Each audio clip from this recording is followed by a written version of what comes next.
Hi there. Thanks for joining me for this edition of Couch Conversations from the Ashley Furniture Home Store in Kingston, Jamaica. I am joined on the couch by Marva Bernard.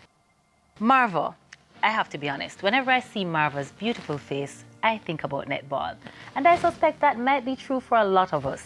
But Marva, you're so much more than just netball.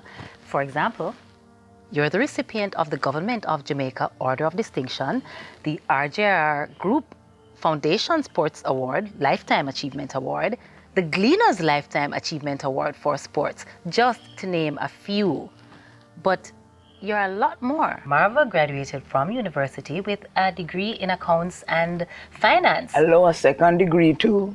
Awesome. Yes. How did you go from finance and accounting to being one of the faces, if not the main face of netball in Jamaica?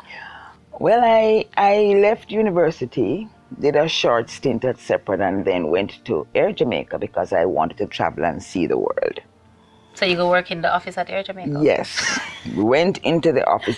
At those days, they had special weight restrictions on flight attendants, and so I didn't measure up, but at one point they had to call me because I went on strike, and so I flew for a while. Wonderful. But anyway, I went to Air Jamaica to be an accountant and see the world. Awesome. And at that time, there was a netball team. And I loved netball. I fell in love with netball at Excelsior. Couldn't get a game because of, I've been a fluffy diva all my life. You right? No yes. way. So they wouldn't give me a game at Excelsior, so I began to umpire. So here am I now at Air Jamaica, and a team is being formed, and of course I want to be on the team. And I drove one of the two cars that we had, so I had to take them to training, and so I had to get a game. And so I began to be the goalkeeper. My car, I must get a game. We had really great fun. That is friendship again. Eventually, better players came, and every time a better player came, Marva was the one who was taken off. And one day I said, no more. I am going to take a job that nobody wants, which was the manager. So I would drive them to training, I'd buy the oranges, get them peeled, look about the uniforms, organize the matches, and it worked for a while. Yes. So here comes Molly Rowe now. She's a big player, and of course they began to employ people who could play and played for Jamaica. That made it worse that I couldn't get a game. So Molly came, and I was then the treasurer for the Business House Netball Association, and she was going to become a member of the National Association and asked me to come along with her to be the treasurer for Jamaica Netball Association. And I have this weakness for not being able to say no to my friends. And so I tagged along with her and did the books, which is what I love to do. Figures, you can rub them out. People, you can't rub them out. So when the figures came and it didn't balance, I could spend my time making it good. And if I tell you I'm going to do something for you, I'm going to do it. So Molly became the president. She played president and me played treasurer.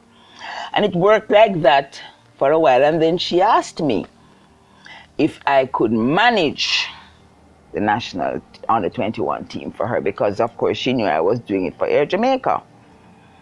And she gave me one instruction. I don't want them to worry about what they're going to wear, what they're going to eat, how they're going to get to training. I want them to focus on the field of play.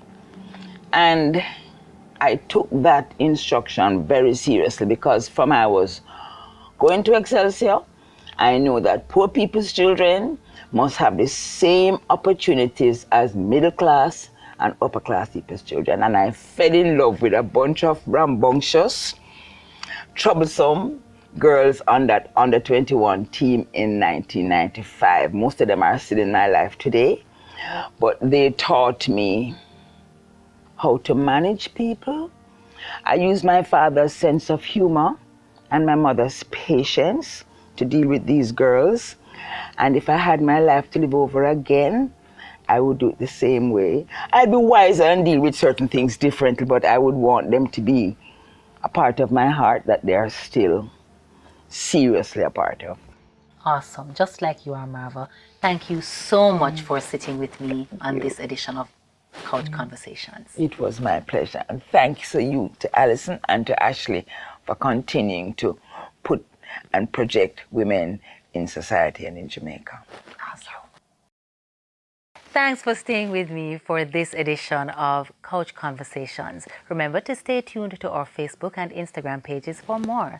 And remember, here at Ashley, this is home.